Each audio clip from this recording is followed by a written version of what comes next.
새벽 4시 서울역 근처의 한 골목. 검은 고급 세단 6대가 줄지어 멈춰 섰다. 그리고 그 차에서 내린 여자는 골목에 웅크린 한 청년을 보자 그 자리에 주저앉고 말았다. 준호야, 내가 너무 늦었구나. 2022년 겨울 서울 외곽의 작은 장례식장. 영정사진 앞에서 눈물을 훔치던 19 박도윤의 뺨에 따귀가 날아들었다. 찰싹 소리가 조용한 장례식장에 울려 퍼졌다. 감히 내가 여기서 울어? 내 아빠 죽인 게 바로 너야. 너 같은 애 낳아서 키우느라 아빠가 과로사한 거라고. 새어머니 최미경의 목소리가 장례식장 구석구석까지 퍼져나갔다. 몇 명 안 되는 조문객들의 시선이 일제히 도윤에게 쏠렸다. 수군거리는 소리가 들렸다. 저 애가 아들이구나. 불쌍하게. 근데 새어머니가 왜 저러지? 이 빚덩어리 같으니. 내 아빠가 남긴 거 빚 3천만 원이야. 이 장례비도 내가 빚내서 치르는 거야. 최미경은 도윤의 멱살을 잡았다. 넌 이제 남이야. 오늘부터 내 집 문턱도 밟지 마. 알겠어? 도윤은 뺨을 감싼 채 고개를 들지 못했다. 귀에서 윙윙 소리가 났다. 눈앞이 흐려졌다. 어머니, 저는 아직 학생이에요. 졸업도 못했고. 어머니, 웃기지 마. 최미경은 비웃었다. 난 내 엄마 아니야. 법적으로도 너랑 난 아무 관계 없어. 19이면 성인이잖아.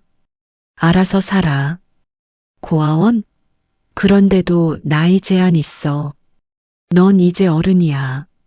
최미경은 도윤의 손에 구겨진 봉투를 쥐어주며 냉소를 띤 목소리로 말했다. 이거 마지막이야. 3만 원. 며칠은 버티겠지. 오늘 밤부터 넌 혼자야. 참, 내 아빠 물건? 다 버렸어. 쓰레기 같은 거 집에 둘 수 없잖아. 냄새나고 지저분하고. 택시 냄새 진동하던 그 옷들 다 쓰레기통 직행이야. 도윤의 손이 떨렸다. 3만 원. 그게 전부였다. 19회를 살아온 이 세상에서 자신에게 주어진 전부가 3만 원이었다. 아버지의 영정 사진을 바라봤다. 사진 속 아버지는 여전히 온화하게 미소 짓고 있었다. 언제나 그랬듯이 힘들어도 웃던 아버지. 피곤해도 도윤에게는 밝은 얼굴을 보이던 아버지. 도윤은 그 앞에 무릎을 꿇었다. 손이 떨려서 제대로 절도할 수 없었다. 아버지, 죄송해요. 제가 정말. 목소리가 나오지 않았다. 목이 메었다. 최미경은 도윤의 어깨를 거칠게 밀었다. 빨리 나가. 조문객들 눈치 보여. 장례식장이 뭐 내 집이야? 돈도 안 낸 주제에 여기서 뭐 하는 거야? 도윤은 비틀거리며 일어났다. 마지막으로 아버지 사진을 한 번 더 봤다. 아버지, 잘 가세요. 그동안 고생하셨어요. 도윤은 고개를 숙이고 장례식장을 나왔다. 뒤에서 최미경의 목소리가 들렸다. 휴, 겨우 보냈네. 애초에 재혼할 때 저런 짐까지 딸려올 줄 알았으면 안 했을 거야. 그날 밤 도윤은 낡은 책가방 하나를 메고 차가운 거리로 나왔다. 12월의 찬바람이 얼굴을 때렸다. 최미경의 집 현관 앞에는 정말로 작은 여행용 가방 하나만 덩그러니 놓여 있었다. 도윤은 그 가방을 집어들었다. 무겁지 않았다. 인생의 짐이 이렇게 가벼울 수가 있나? 가방을 열어보니 옷 몇 벌, 낡은 속옷들, 세면도구, 그리고 아버지가 쓰던 오래된 폴더폰만 들어 있었다. 도윤은 폴더폰을 꺼내 들었다. 손때 묻은 검은색 폰. 아버지가 10년 넘게 쓰던 거였다. 요즘 누가 이런 폰 써요? 친구들이 놀렸을 때 아버지는 이게 편해라고만 말했다. 사실은 새 폰 살 돈이 없었던 것이다. 도윤은 폰을 가슴에 안았다. 이제 아버지의 흔적은 이것밖에 없었다. 사진도, 옷도, 추억도 모든 것이 쓰레기통에 버려졌다. 거리를 걷기 시작했다. 어디로 가야 할까? 친구 집? 아니다. 친구들에게 이런 모습을 보이고 싶지 않았다. 친척? 없었다. 아버지는 고아 출신이었고 친척이라고는 한 명도 없었다. 학교 선생님?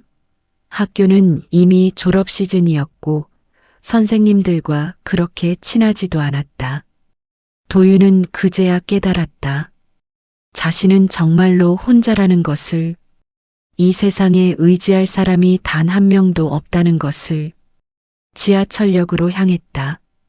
역 안으로 들어가니 따뜻했다. 사람들이 붐볐다. 모두 집으로 돌아가는 사람들이었다.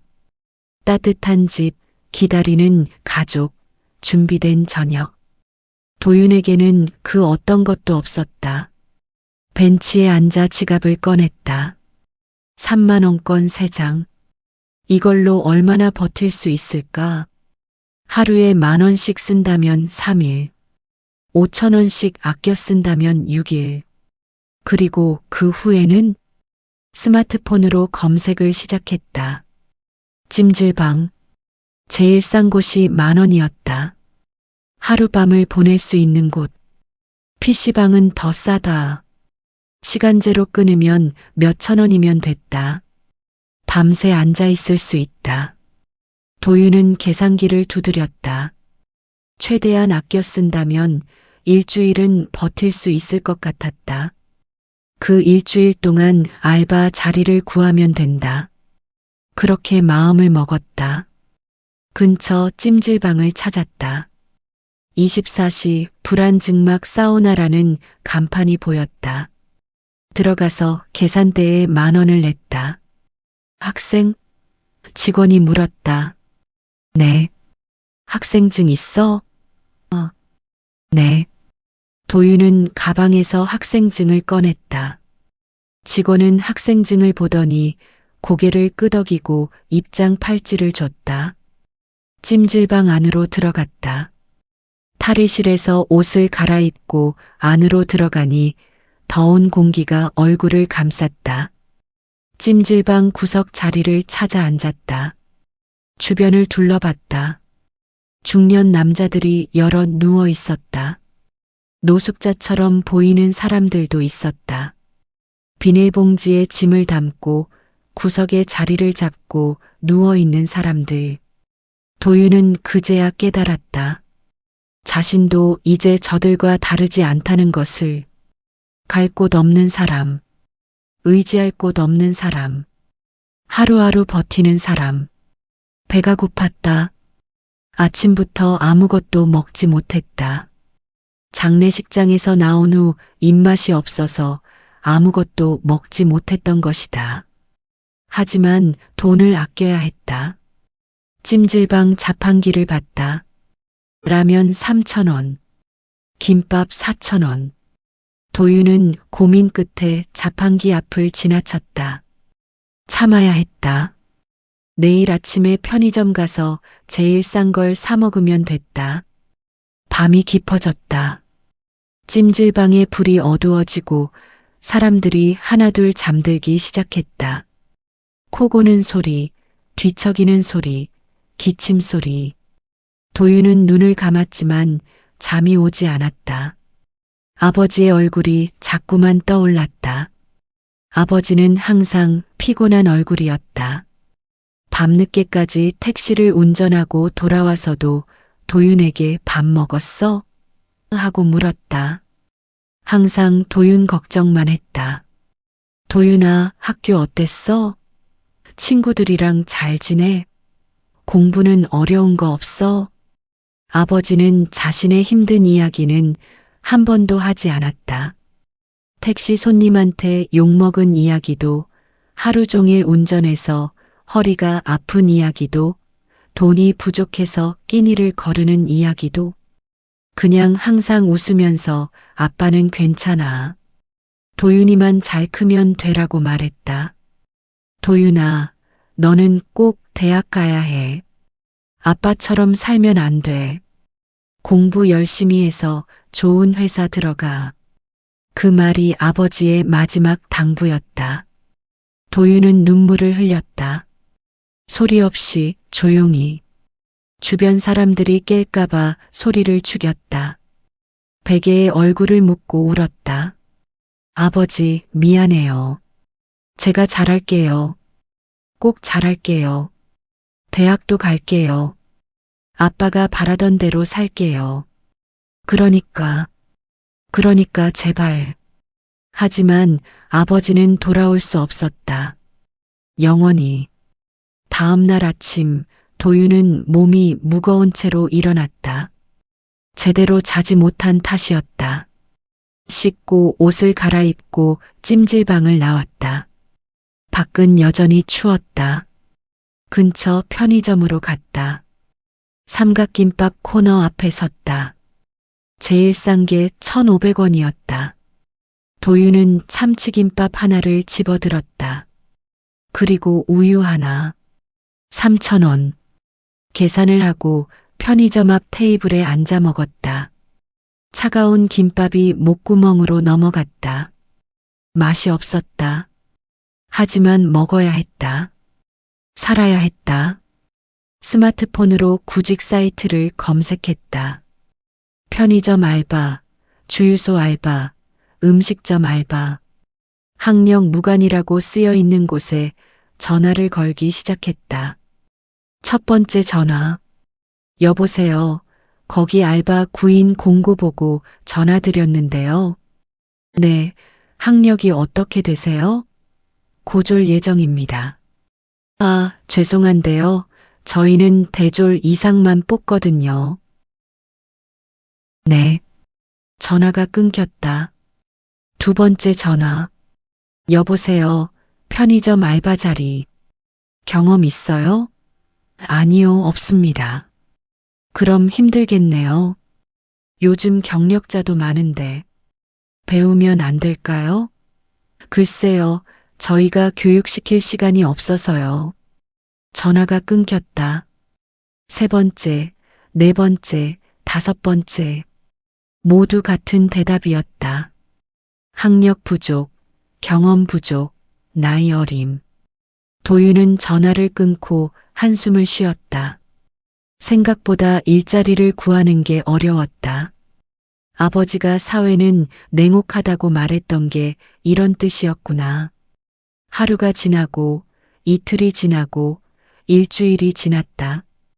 도윤의 지갑에는 이제 3,000원만 남았다. 하루에 한 끼 편의점 삼각김밥으로 버텼다. 가끔은 그것도 못 먹고 물만 마시는 날도 있었다. 몸무게가 빠졌다. 거울에 비친 자신의 얼굴은 일주일 만에 초췌해져 있었다. 눈에는 핏발이 섰고 뺨은 움푹 들어갔다. 입술은 갈라졌다. 찜질방 입장료도 아까워 PC방에서 밤을 지새우기 시작했다. 3시간에 3,000원. 밤새 앉아 있을 수 있었다. 의자에 앉아서 잠을 청했다. 허리가 아팠다. 목이 뻐근했다. 하지만 참아야 했다. 다른 선택지가 없었다. 어느 날 저녁 편의점 앞을 지나가다 도시락 코너에서 서성이던 도윤을 점장이 발견했다. 야, 너 며칠 전에 면접 보러 온 애지? 뭐해? 도윤은 화들짝 놀라 고개를 숙였다. 죄송합니다. 설마 훔쳐 먹으려고 한 거 아니지? 점장의 목소리가 날카로워졌다. 다른 손님들이 쳐다봤다. 아닙니다. 그냥 뭐 먹을까 보고 있었어요. 돈 있어? 점장이 비웃었다. 없으면 들어오지를 말든가. 여긴 자선단체 아니야. 그리고 너 같은 애들 가끔 오는데 물건 슬쩍 하는 경우 많거든. 나가. 도윤은 얼굴이 화끈거렸다. 손님들의 시선이 따가웠다. 도둑이래. 요즘 애들 버릇 없어. 수군거리는 소리가 들렸다. 도윤은 편의점을 뛰쳐나왔다. 골목으로 들어가 주저앉았다. 차가운 시멘트 바닥. 12월의 찬바람이 뼛속까지 파고들었다. 눈물이 났다. 분하고 억울하고 슬펐다. 자신은 아무것도 하지 않았는데 그냥 배가 고파서 도시락을 보고 있었을 뿐인데 주머니에서 아버지의 폴더폰을 꺼냈다. 배터리는 거의 바닥났지만 아직 켜졌다. 화면에 불이 들어왔다. 연락처를 확인했다. 저장된 번호가 단 하나. 나의 사람. 도윤은 그 이름을 한참 동안 바라봤다. 아버지가 평생 간직한 번호. 나의 사람. 도대체 누구일까? 아버지에게 그런 사람이 있었던 걸까? 평생 혼자였던 아버지에게. 밤이 깊어졌다. 도윤은 골목 구석에 웅크리고 앉아 있었다. 추웠다. 너무 추웠다. PC방에 갈 돈도 이제 없었다. 오늘 밤은 어디서 자야 할까? 지하철역? 영무원이 쫓아낼 것이다. 공원? 너무 춥다. 얼어 죽을 수도 있다. 도윤은 떨리는 손으로 폴더폰을 다시 꺼냈다. 나의 사람이라는 이름이 화면에 떠올랐다. 한참을 망설였다. 모르는 사람에게 갑자기 문자를 보내는 게 예의에 어긋나는 건 아닐까? 하지만 도윤에게는 다른 선택지가 없었다. 이 번호가 마지막 희망이었다. 혹시 아버지의 오랜 친구라면, 혹시 도움을 줄 수 있는 사람이라면, 떨리는 손가락으로 문자를 쓰기 시작했다. 지우고, 다시 쓰고, 또 지우고, 뭐라고 써야 할까? 죄송합니다. 아버지 번호에 남아있어서 연락드립니다. 혹시 박준호 씨를 아시나요? 아버지께서 돌아가셨습니다. 혹시 연락 주실 수 있으실까요? 박도윤 드림. 손가락이 떨려서 글자를 제대로 누르기도 힘들었다. 마지막으로 한 번 더 읽어보고 전송 버튼을 눌렀다. 문자가 날아갔다. 답장은 오지 않았다. 5분이 지나도 10분이 지나도 1시간이 지나도 도윤은 폴더폰을 가슴에 안고 골목벽에 기대어 앉아 있었다. 추웠다. 너무 추웠다. 아버지가 보고 싶었다. 아버지의 따뜻한 손이, 아버지의 목소리가 그리웠다. 도윤아, 괜찮아. 아빠가 있잖아. 그 목소리는 이제 영원히 들을 수 없었다. 도윤은 그렇게 골목에서 밤을 보냈다. 잠들었다 깨고 또 잠들었다 깨고 추위에 떨면서 한편 같은 시각 서울 강남의 한 고급 주택 대리석 계단 샹들리에 넓은 정원이 있는 저택 60대 여성 서정아는 2층 서재에 앉아 오래된 사진첩을 넘기고 있었다. 흑백 사진들, 30년 전 사진들, 젊은 남자의 얼굴이 보였다. 수수한 옷차림, 수줍은 미소, 따뜻한 눈빛. 박준호였다. 준호야, 너는 지금 어디서 뭐하고 있을까? 서정화의 목소리는 떨렸다. 30년을 찾아 헤맸다.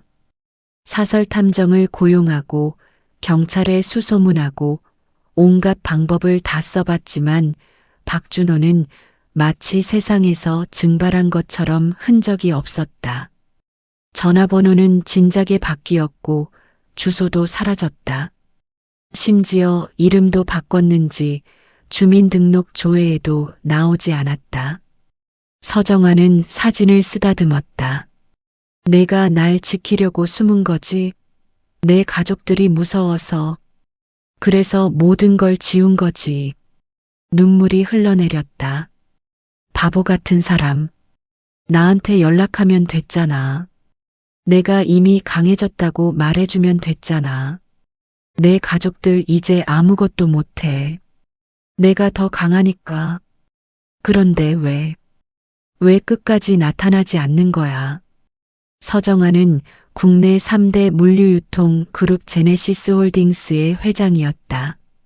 매출 10조 원, 직원 5만 명, 전국 물류 네트워크의 30%를 장악한 기업. 한국 경제를 움직이는 여성 CEO 중 한 명. 경제지에서는 그녀를 철의 여인이라고 불렀다. 냉정하고 철저하고 감정을 드러내지 않는 CEO. 하지만 그 모든 성공과 부는 그녀를 행복하게 만들지 못했다. 평생 단 한 사람, 박준호만을 찾아 헤맸다.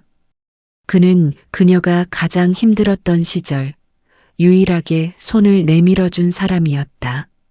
30년 전 그 겨울, 서정아는 재벌가의 막내딸이었다. 하지만 집안이 정해준 결혼을 거부하고 사랑하는 남자와 결혼하겠다고 선언했다가 집에서 쫓겨났다. 재산 한 푼 없이 옷까지 몇 벌만 들고 거리로 나왔다. 그날 밤 거리에서 울고 있던 서정아를 택시 기사 박준호가 발견했다. 아가씨, 괜찮으세요? 준호는 택시에서 내려 그녀에게 다가왔다. 어디 아프세요? 병원 갈까요? 서정아는 고개를 저었다. 괜찮아요. 그냥 갈 곳이 없을 뿐이에요. 준호는 잠시 생각하더니 말했다. 일단 따뜻한 데 가서 이야기해요. 추우니까. 준호는 서정아를 근처 국밥집으로 데려갔다. 뭐 드실래요? 국밥? 아니면 칼국수? 서정아는 멍하니 앉아 있었다. 준호는 국밥 2개를 주문했다. 일단 먹어요. 따뜻한 거 먹으면 기분이 나아질 거예요. 서정아는 그제야 눈물을 흘리기 시작했다. 고마워요. 저 돈이 없어요. 나중에 꼭 갚을게요. 괜찮아요. 그냥 드세요. 그날 밤 준호는 서정아에게 자신의 월세방을 빌려줬다. 여기서 주무세요. 저는 PC방에서 자면 돼요. 그럴 순 없어요. 제가 어떻게... 괜찮아요. 여자 혼자 밤거리에 있으면 위험하잖아요. 일단 오늘 밤은 여기서 쉬세요. 내일 천천히 생각해봐요. 준호는 그렇게 말하고 문을 닫았다. 그 다음 날부터 준호는 서정아를 도왔다. 일자리를 구해줬다. 편의점 알바, 식당 설거지, 전단지 돌리기. 무엇이든 할 수 있는 일을 찾아줬다. 저 같은 사람을 왜 도와주세요? 서정아가 물었을 때 준호는 웃으며 대답했다. 사람이 힘들 때 도와주는 게 당연한 거 아닌가요? 저도 어렸을 때 도움을 많이 받았거든요. 준호는 고아 출신이었다. 고아원에서 자라 20의 사회로 나왔다. 택시기사 자격증을 따고 열심히 일해서 작은 월세방을 얻었다. 가진 건 없었지만 마음만은 따뜻한 사람이었다. 언젠가 제가 힘들 때 누군가 도와줬으면 좋겠다는 생각으로 살아요. 그래서 남한테도 그렇게 해주는 거죠. 6개월이 지났다. 서정아와 준호는 서로 사랑하게 됐다. 준호는 서정아에게 청혼했다. 저랑 결혼해주세요. 돈은 없지만 평생 당신을 행복하게 해줄 자신 있어요. 서정아는 울면서 고개를 끄덕였다. 네. 당신이랑 평생 함께 할게요. 하지만 행복은 오래가지 않았다. 서정아의 가족들이 그녀를 찾아냈다. 사설 탐정을 고용해서 추적한 것이다. 아버지가 직접 찾아왔다. 정아야, 집으로 돌아가자. 내가 없으면 아빠가 너무 슬퍼. 싫어요. 저는 준호랑 결혼할 거예요. 그 남자? 아버지는 준호를 노려봤다. 당신 감히 내 딸한테 손을 댔어? 죄송합니다. 하지만 저는 정아 씨를 진심으로 사랑합니다. 준호는 고개를 숙였다. 사랑? 웃기지 마. 당신 같은 사람이 우리 딸을 행복하게 해줄 수 있어? 월급이 얼마야? 재산이 얼마야? 아무것도 없잖아. 네. 지금은 없습니다. 하지만 열심히 일해서. 닥쳐. 아버지가 소리쳤다.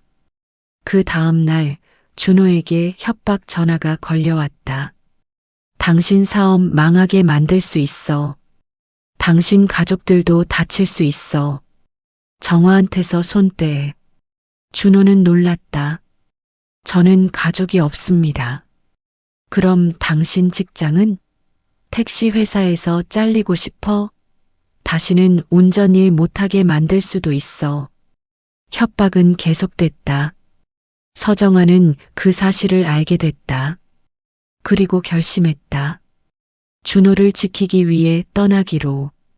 어느 날 아침 준호가 잠든 사이 서정아는 편지 한 장을 남기고 사라졌다. 준호야, 미안해. 나 때문에 내 인생이 망가지는 걸 볼 수 없어. 행복하게 살아줘. 다른 좋은 사람 만나서 결혼하고 가정 꾸려. 나는 괜찮아. 사랑해. 영원히. 준호는 미친 듯이 서정아를 찾아 헤맸다. 하지만 그녀는 이미 가족들에게 돌아간 뒤였다. 가족들은 서정아를 가뒀다. 외출도 못하게 하고 전화도 못하게 하고 다른 남자와 결혼하라고 강요했다. 서정아는 5년을 버텼다. 계속 거부했다. 결국 아버지가 돌아가시고 나서야 자유를 얻었다. 유산을 받은 서정아는 사업을 시작했다. 작은 물류회사부터 미친 듯이 일했다. 돈을 벌고 권력을 얻고 누구도 자신을 막을 수 없을 만큼 강해졌다. 그리고 준호를 찾기 시작했다. 하지만 준호는 사라진 뒤였다.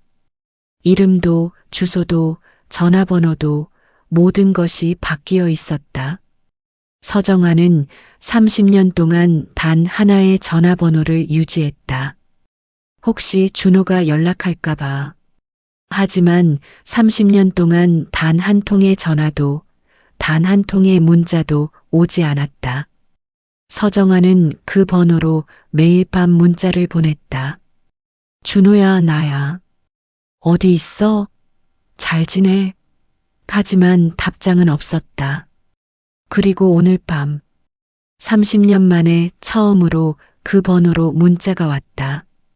새벽 2시 서정아의 비서가 긴급 전화를 걸었다. 회장님, 죄송합니다. 늦은 시간에. 하지만 급한 일이 있습니다. 뭔데? 서정아는 잠에서 깼다. 오래된 번호로 문자가 왔습니다. 오래된 번호? 서정아의 심장이 뛰기 시작했다. 어느 번호? 그 번호입니다. 30년 전부터 유지하신 번호요. 비서의 말이 끝나기도 전에 서정아는 침대에서 벌떡 일어났다. 문자 내용, 지금 당장 읽어봐. 박준호 씨를 아시냐는 내용입니다. 그리고 돌아가셨다고 합니다. 서정아의 손에서 전화기가 떨어질 뻔했다. 뭐라고? 아버지께서 돌아가셨다고. 보낸 사람은 박도윤이라는. 준호가 죽었다고? 서정화의 목소리가 갈라졌다. 30년을 기다렸다. 30년을 찾아 헤맸다. 매일 밤 준호를 그리워하며 살았다. 그리고 이제야 연락이 왔는데 그는 이미 이 세상 사람이 아니었다. 안 돼. 이럴 순 없어. 서정아는 바닥에 주저앉았다. 비서가 놀라 물었다. 회장님, 괜찮으세요? 괜찮을 리가 없잖아. 서정아는 소리쳤다. 30년 만에 처음으로 감정을 폭발시켰다. 한참을 울고 난 후 서정아는 진정했다. 그 문자 보낸 사람 지금 어디 있는지 찾아봐. 당장. 네, 회장님. 비서는 즉시 전화를 걸기 시작했다. 서정아의 힘이라면 한 사람을 찾는 것쯤은 어렵지 않았다. 전국 어디든 찾을 수 있었다. 1시간 후 비서가 보고했다. 서울역 근처에 있는 것으로 추정됩니다. GPS 추적 결과. 지금 당장 가자. 서정아는 옷을 갈아입었다. 새벽 4시. 제네시스 지구십 한 대가 차고에서 나왔다. 그리고 곧이어 5대의 차량이 더 따라 나왔다. 회장의 이동이었다. 경호와 수행이 필요했다. 차량 행렬은 서울역 방향으로 달렸다. 서정아는 뒷좌석에 앉아 창밖을 바라봤다. 준호야, 내가 간다. 늦었지만 내가 간다. 도윤은 골목에서 추위에 떨며 잠들어 있었다. 새벽 공기는 뼈를 애는 듯 차가웠다. 얼굴은 창백했고 입술은 파랗게 질려 있었다. 그때 골목 입구에 불빛이 비쳤다. 차 헤드라이트였다. 제네시스 차량들이 골목 앞에 줄지어 섰다. 차 문이 열리고 서정아가 내렸다. 비서가 손전등을 비췄다. 저기 있습니다, 회장님. 서정아는 골목 안으로 들어갔다. 구석에 웅크리고 있는 소년이 보였다. 낡은 옷, 더러운 얼굴, 떨고 있는 몸. 서정아의 가슴이 찢어지는 것 같았다. 준호의 아들이 이렇게. 서정아는 도윤에게 다가가 어깨를 흔들었다. 일어나. 일어나 봐. 도윤은 천천히 눈을 떴다. 눈앞이 흐릿했다. 누군가 자신을 흔들고 있었다. 누구세요? 나야. 내가 문자 보낸 사람. 박준호를 아는 사람. 도윤은 정신을 차리려 애썼다. 정말요? 아버지를 아세요? 그래.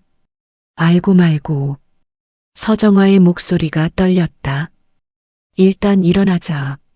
추워. 차로 가자. 도윤은 비틀거리며 일어섰다. 다리에 힘이 없었다. 서정아가 도윤을 부축했다. 경호원, 이 아이 안아서 차에 태워. 경호원이 도윤을 안아 올렸다. 도윤은 저항할 힘도 없었다. 차에 태워졌다. 따뜻한 히터 바람이 얼굴을 감쌌다. 도윤은 그제야 정신이 들었다. 여기가 어디예요? 내 차야. 일단 따뜻한 데 가자. 병원 먼저 갈까? 서정아가 물었다. 괜찮아요. 저는 괜찮아요. 도윤은 고개를 저었다. 괜찮아 보이지 않는데. 서정아는 도윤의 얼굴을 살폈다. 창백한 얼굴, 갈라진 입술, 움푹 들어간 뺨. 너 언제 마지막으로 밥 먹었어? 어제요. 거짓말이었다. 사실은 이틀 전이었다. 이틀은 된 것 같은데. 서정아는 한숨을 쉬었다. 일단 호텔 가자. 밥 먹이고 씻기고 그 다음에 이야기하자. 차가 출발했다. 도윤은 창밖을 바라봤다. 새벽 거리가 지나갔다. 이게 꿈인가 현실인가. 낯선 여자가 자신을 데려가고 있었다. 하지만 이상하게 무섭지 않았다. 오히려 안심이 됐다. 이 여자는 아버지를 알고 있다. 아버지의 나의 사람이다. 호텔에 도착했다. 서울 시내 최고급 호텔 중 하나인 신라 호텔이었다. 도윤은 차에서 내려 호텔을 올려다봤다. 엄청나게 큰 건물이었다. 여기 비싸지 않나요? 신경 쓰지 마. 들어가자. 서정아는 도윤의 손을 잡고 로비로 들어갔다. 로비의 화려함에 도윤은 압도됐다. 거대한 샹들리에 반짝이는 대리석 바닥, 정장을 차려입은 직원들. 이곳은 TV에서나 보던 곳이었다. 프레지덴셜 스위트 준비됐나요? 서정아가 프런트 직원에게 물었다. 네, 회장님. 항상 준비되어 있습니다. 직원은 공손하게 고개를 숙였다. 엘리베이터를 타고 최상층으로 올라갔다. 문이 열리자 거대한 거실이 나타났다. 도윤은 입을 다물지 못했다. 거실만 자신이 살던 집 크기만 했다. 여기서 쉬어도 돼요? 응. 내가 원하는 만큼. 일단 씻고 옷도 갈아입고 밥도 먹자. 그리고 천천히 이야기하자. 서정아는 비서에게 지시했다. 도윤이 사이즈 맞는 옷 사다 놔. 그리고 룸서비스 음식 주문해. 영양가 있는 거로. 도윤은 욕실로 안내받았다. 거대한 욕조, 고급스러운 세면대, 폭신한 수건들. 거울에 비친 자신의 모습을 봤다. 정말 끔찍했다. 머리는 헝클어지고 얼굴은 때가 묻고 옷은 구겨져 있었다. 도윤은 옷을 벗고 샤워 붓으로 들어갔다. 뜨거운 물이 몸을 감쌌다. 그 순간 눈물이 쏟아졌다. 일주일 동안 참았던 모든 감정이 터져나왔다. 슬픔, 분노, 억울함, 외로움. 모든 것이. 도윤은 벽에 기대어 울었다. 소리내서 크게 마음껏. 샤워 소리에 묻혀 밖에서는 들리지 않을 것이다. 한참을 울고 난 후 도윤은 몸을 씻기 시작했다. 비누로, 샴푸로, 린스로. 일주일 동안 제대로 씻지 못했던 몸을 깨끗이 씻었다. 샤워를 마치고 나오니 침대 위에 새 옷이 놓여 있었다. 명품 브랜드였다. 도윤은 옷을 입었다. 딱 맞는 사이즈였다. 어떻게 자신의 사이즈를 알았을까? 거울을 봤다. 깨끗해진 자신의 모습이 낯설었다. 마치 다른 사람 같았다. 거실로 나가니 테이블 위에 음식이 차려져 있었다. 스테이크, 파스타, 샐러드, 수프, 빵, 과일. 도윤은 그 광경에 압도됐다. 일주일 동안 편의점 삼각김밥만 먹었는데. 앉아서 먹어. 천천히 먹어도 돼. 서정아가 의자를 빼주었다. 도윤은 앉았다. 손이 떨렸다. 포크를 집어 스테이크를 잘랐다. 입에 넣었다. 맛이 믿을 수 없을 정도로 맛있었다.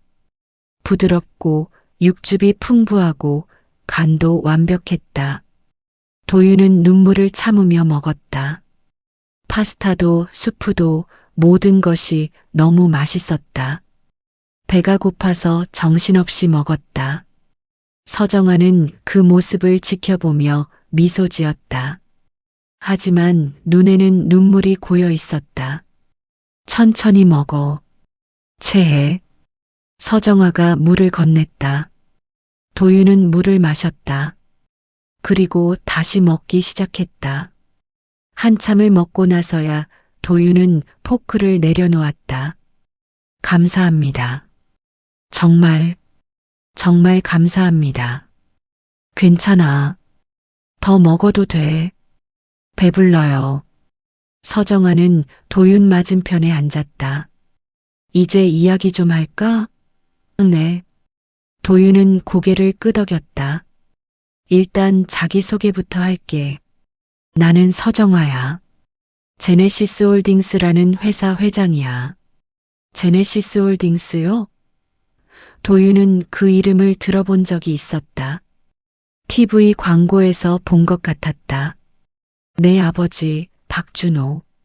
내가 평생 찾던 사람이야. 도윤은 눈을 크게 떴다. 아버지를 찾았다고요? 왜요? 사랑했거든. 30년 전부터. 서정아의 목소리는 떨렸다. 30년 전에 나는 재벌가 딸이었어. 하지만 집안이 정해준 결혼을 거부하고 쫓겨났지. 그때 내 아버지를 만났어. 택시기사였던 내 아버지가 날 도와줬어. 집도 빌려주고 일자리도 구해주고 6개월 동안 같이 살았어. 그럼 도윤이 조심스럽게 물었다. 할머니랑 아버지가 연인이었던 거예요? 할머니라니. 서정아는 웃었다. 나 아직 젊어. 그냥 서정아라고 불러. 아니면 그녀는 잠시 생각하다 말했다. 나를 뭐라고 불러도 상관없어. 편한 대로 해. 왜 헤어지신 거예요? 도윤이 물었다. 서정아의 얼굴이 굳어졌다. 내 가족들이 찾아냈어. 그리고 내 아버지를 협박했지. 죽이겠다고, 사업 망하게 하겠다고. 나는 준호를 지키기 위해 떠났어. 아무 말도 없이 편지 한 장만 남기고 그 후로는요? 집안으로 돌아갔지. 5년을 버티다가 아버지가 돌아가시고 나서 자유를 얻었어. 유산을 받고 사업을 시작했어. 미친 듯이 일했어. 돈을 벌고 권력을 얻고 누구도 나를 막을 수 없을 만큼 강해졌어. 그리고 준호를 찾기 시작했지.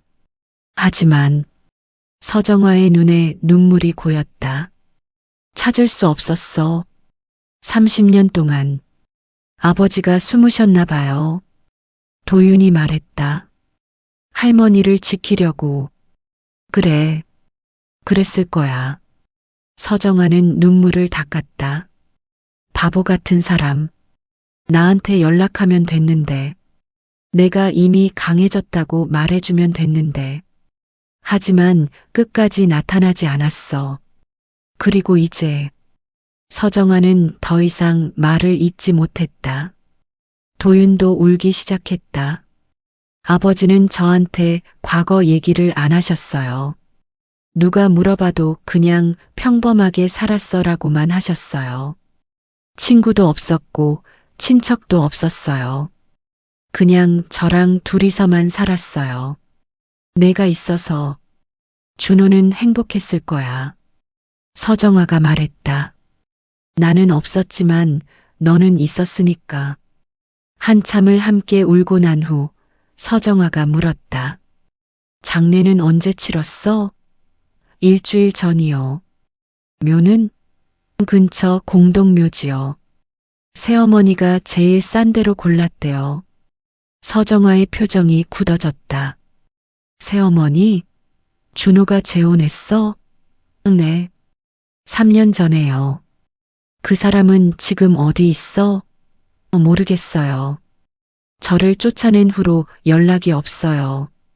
도윤은 장례식장에서 있었던 일을 이야기했다. 딱이 맞은 일 3만 원만 받고 쫓겨난 일, 일주일 동안 거리를 헤맨 일. 서정아는 이야기를 듣는 내내 주먹을 쥐고 있었다. 손톱이 손바닥에 박힐 정도로. 그 여자가 감히. 서정아의 목소리가 차갑게 식었다. 보험금은? 모르겠어요. 새어머니가 다 처리했다고. 비서. 서정아가 전화를 걸었다. 지금 당장 최미경이란 여자 조사해. 박준호와 결혼한 여자. 보험금, 재산, 모든 거래 내역 확인하고 법무팀 대기시켜. 범죄 혐의 있으면 바로 고소 준비. 네, 회장님. 바로 진행하겠습니다. 전화를 끊고 서정아는 도윤을 바라봤다. 일단 내 아버지 묘소부터 가자. 내가 인사드려야지. 지금요? 도윤이 놀라 물었다. 응. 30년을 기다렸는데 하루라도 더 늦출 수 없어. 서정아는 일어섰다. 가자. 다음 날 아침 제네시스 차량들이 공동묘지로 향했다.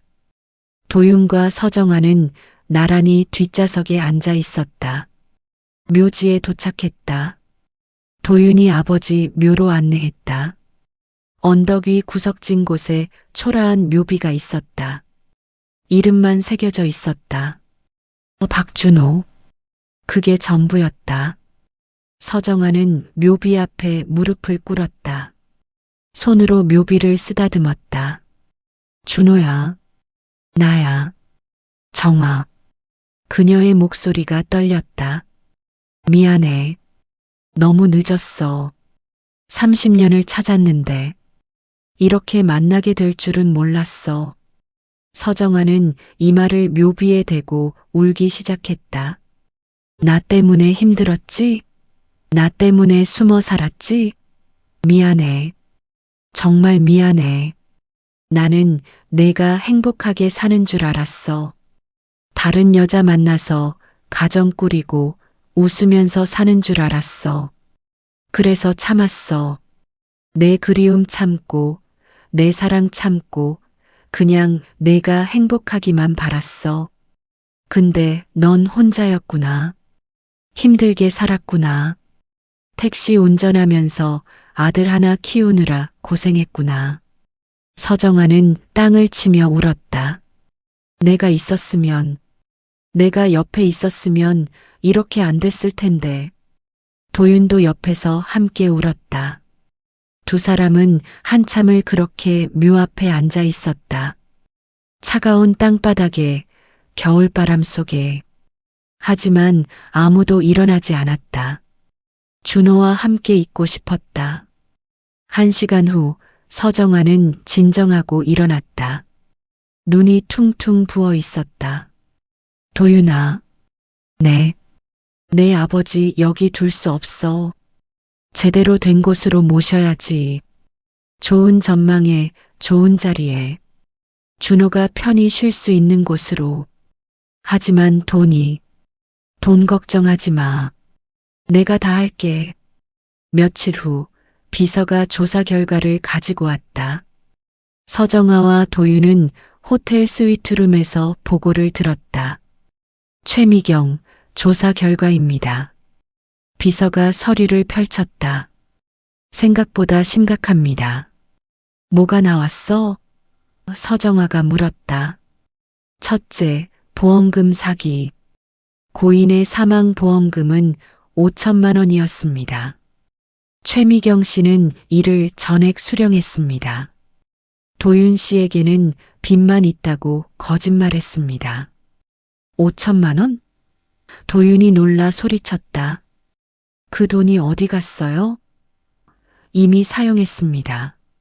명품 가방, 성형수술, 해외여행. 둘째, 사문서 위조. 고인의 서명을 위조해서 보험금 수령인을 자신으로 변경했습니다. 원래 수령인은 도윤 씨였습니다. 뭐라고? 서정아의 눈빛이 차가워졌다. 셋째, 고의적 방치 혐의. 고인께서 심장질환이 있으셨습니다. 약을 정기적으로 복용해야 했는데 최미경 씨가 약값을 주지 않았습니다. 병원 가는 것도 막았습니다. 돈 아까우니까 참으라고 했다는 증언이 있습니다. 그 여자가. 도윤의 얼굴이 창백해졌다. 그리고 사망 당일 고인께서 집에서 쓰러지셨을 때 최미경 씨도 집에 있었습니다. 하지만 119를 즉시 부르지 않았습니다. 30분 후에야 신고했습니다. 그 30분이 결정적이었습니다. 만약 즉시 신고했더라면 살 수 있었습니다. 도윤은 그 자리에서 무너졌다. 아버지를 그 여자가 죽인 거예요? 법적으로는 살인은 아닙니다. 하지만 방조, 유기, 과실치사 혐의는 충분합니다. 비서가 설명했다. 서정아는 일어섰다. 법무팀 불러. 지금 당장 모든 증거 수집하고 형사고소 준비해. 민사도 같이 손해배상 청구해. 최대한 무겁게. 이미 준비 중입니다, 회장님. 묘지 이장도 준비해. 가장 좋은 곳으로. 돈은 신경 쓰지 말고.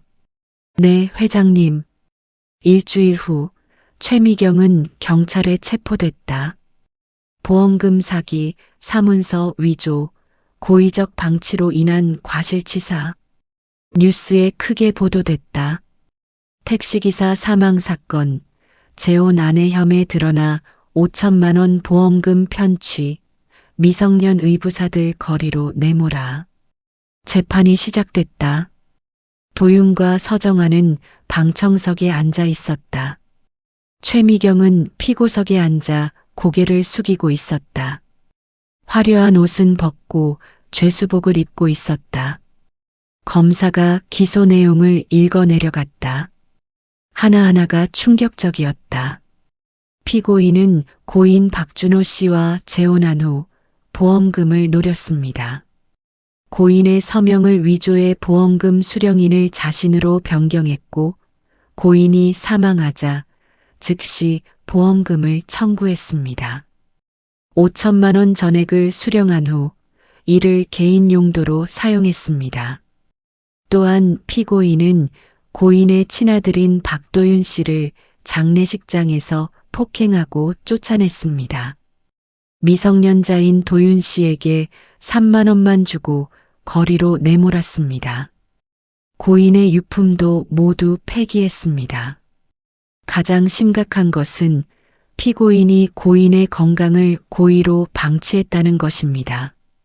고인은 심장질환으로 약을 정기적으로 복용해야 했습니다. 하지만 피고인은 돈 아깝다며 약을 사주지 않았습니다. 병원 가는 것도 막았습니다. 그리고 사망 당일 고인이 쓰러졌을 때 피고인은 집에 있었습니다. 하지만 즉시 119를 부르지 않았습니다. 30분을 기다렸습니다. 그 30분 동안 고인은 사망했습니다. 만약 즉시 신고했더라면 고인은 살 수 있었습니다. 변호인이 반박했다. 피고인은 당황해서 신고가 늦었을 뿐입니다. 고의가 아닙니다. 하지만 검사는 증거를 제시했다. 피고인의 통화 기록입니다. 고인이 쓰러진 시각, 피고인은 친구와 전화 통화를 하고 있었습니다. 30분 동안 이제 곧 보험금 나온다고 말했습니다. 이것이 고의가 아니라고 할 수 있습니까? 법정이 술렁였다.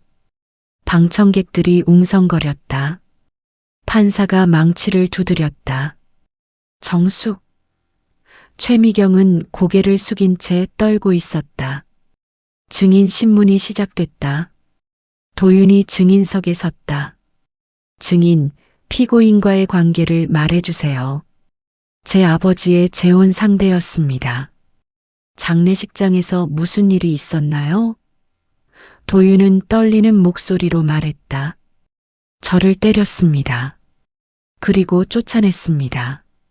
3만 원만 주고 아버지 유품은 다 버렸다고 했습니다.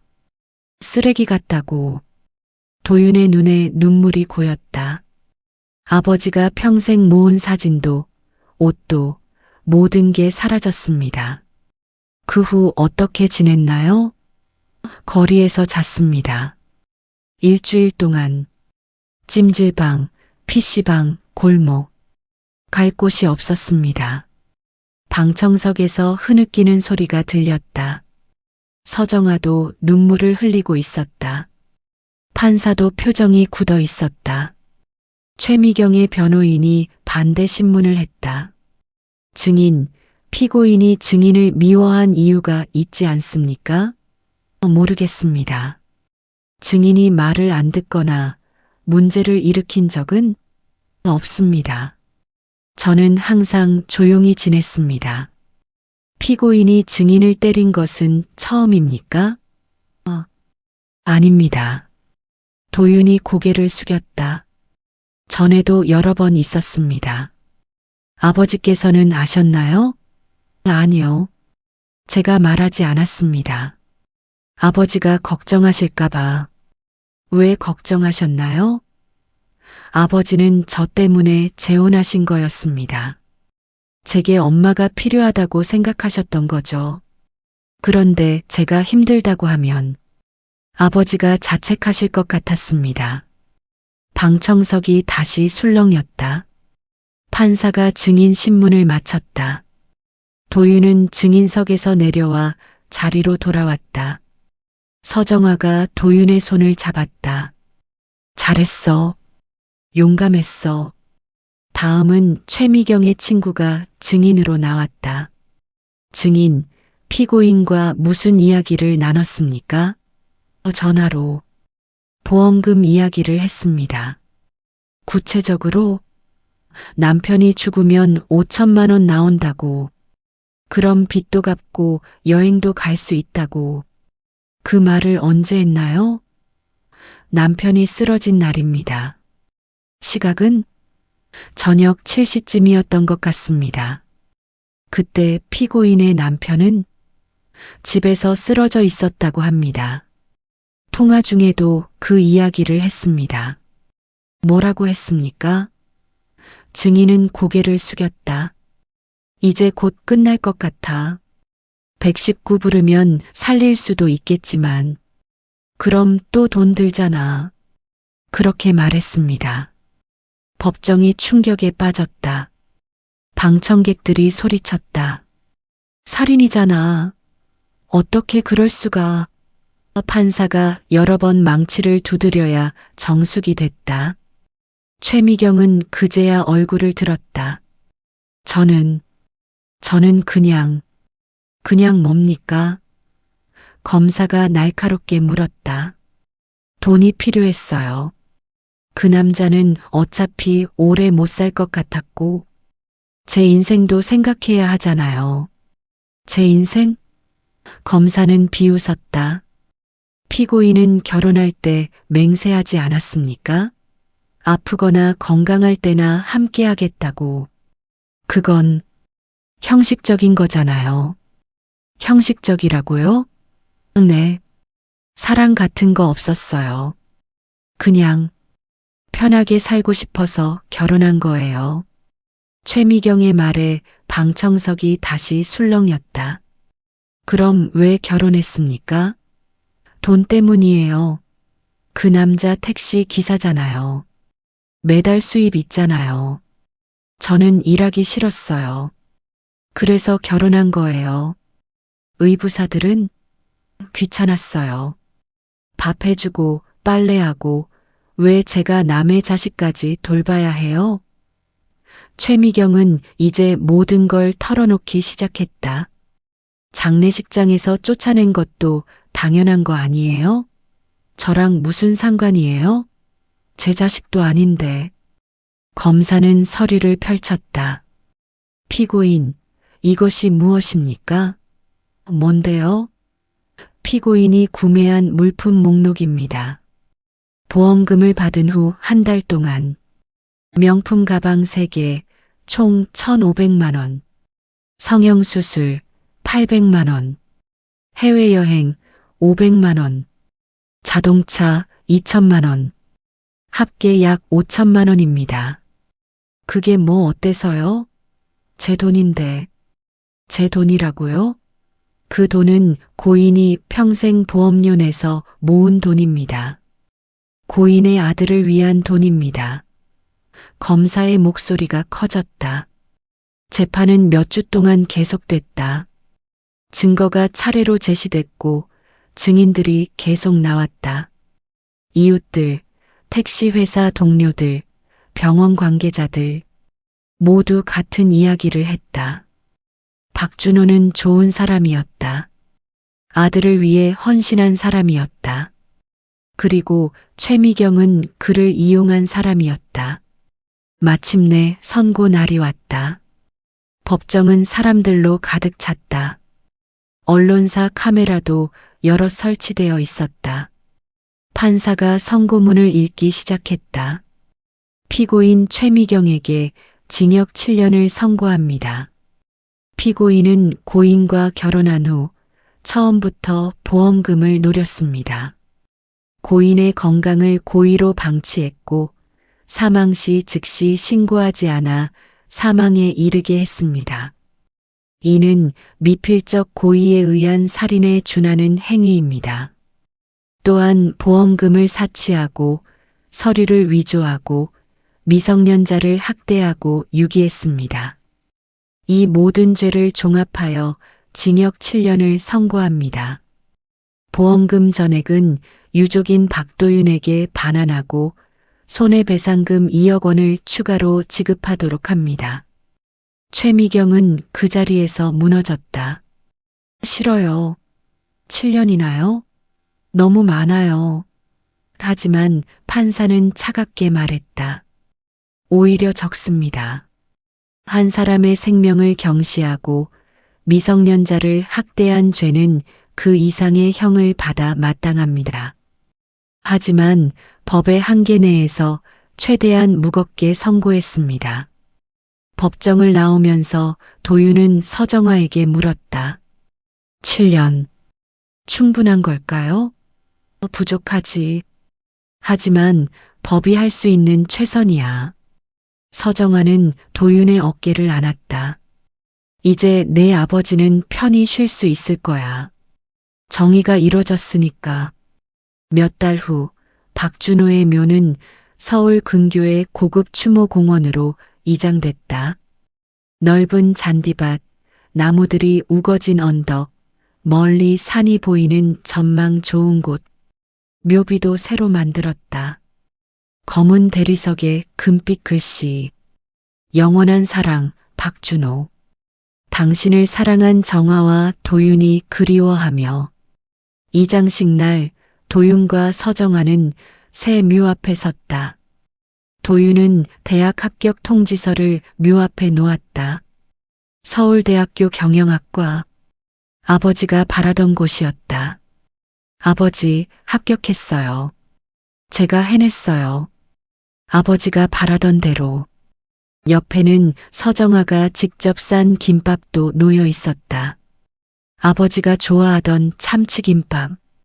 준호야, 우리 아들 잘 컸지? 내가 바라던 대로. 이제 이 아이는 내가 책임질게. 내가 못다 해준 것들, 내가 다 해줄게. 그러니까 편히 쉬어. 더 이상 걱정하지 마. 도윤은 묘비에 손을 얹었다. 아버지, 늦어서 미안해요. 제가 진작 알았더라면 아버지가 혼자 아니었을 텐데. 그래도 이제 혼자 아니에요. 저도 아버지도 엄마가 생겼어요. 아버지가 평생 사랑한 그 사람이. 이제 우리 셋이 가족이에요. 바람이 불었다. 따뜻한 봄바람이 언덕을 가로질러 갔다. 나무들이 살랑거렸다. 마치 아버지가 대답하는 것 같았다. 그래, 잘했어. 행복하게 살아라. 도윤은 눈을 감았다. 바람 소리 속에서 아버지의 목소리가 들리는 것 같았다. 엄마 가요. 도윤이 서정화의 손을 잡았다. 엄마라고 불러줘서 고마워. 서정화는 눈물을 닦았다. 응, 가자. 준호도 우리가 잘 사는 모습 보고 싶을 거야. 두 사람은 천천히 언덕을 걸어 내려왔다. 주차장에는 제네시스 한 대가 기다리고 있었다. 차에 타면서 서정아가 물었다. 대학 들어가기 전에 뭐 하고 싶은 거 있어? 도윤이 생각했다. 아버지가 좋아하던 곳에 가고 싶어요. 바닷가요. 어렸을 때 자주 데려가 주셨거든요. 그래. 어디? 강릉이요. 정동진. 거기 가면 해돋이가 예쁘다고 하셨어요. 그럼 내일 떠나자. 며칠 여행하면서 쉬자. 엄마도 쉬세요. 회사 일 때문에 바쁘실 텐데. 괜찮아. 이제 내가 제일 중요해. 회사는 언제든지 돌아갈 수 있지만 너와 함께하는 시간은 지금뿐이잖아. 차가 출발했다. 도윤은 창밖을 바라봤다. 추모공원이 멀어졌다. 아버지가 누워 계신 곳이. 하지만 슬프지 않았다. 아버지는 이제 좋은 곳에서 편히 쉬고 계신다. 그리고 자신도 이제 혼자가 아니다. 옆에 엄마가 있다. 엄마. 응? 사랑해요. 서정아의 눈에 눈물이 맺혔다. 나도 사랑해. 우리 아들. 그녀는 도윤의 머리를 쓰다듬었다. 이제 우리 행복하자. 준호도 그걸 바랄 거야. 차는 계속 달렸다. 새로운 시작을 향해. 도윤의 새로운 인생, 서정화의 새로운 가족, 그리고 박준호의 사랑이 이어지는 이야기. 그들의 이야기는 끝이 아니라 시작이었다.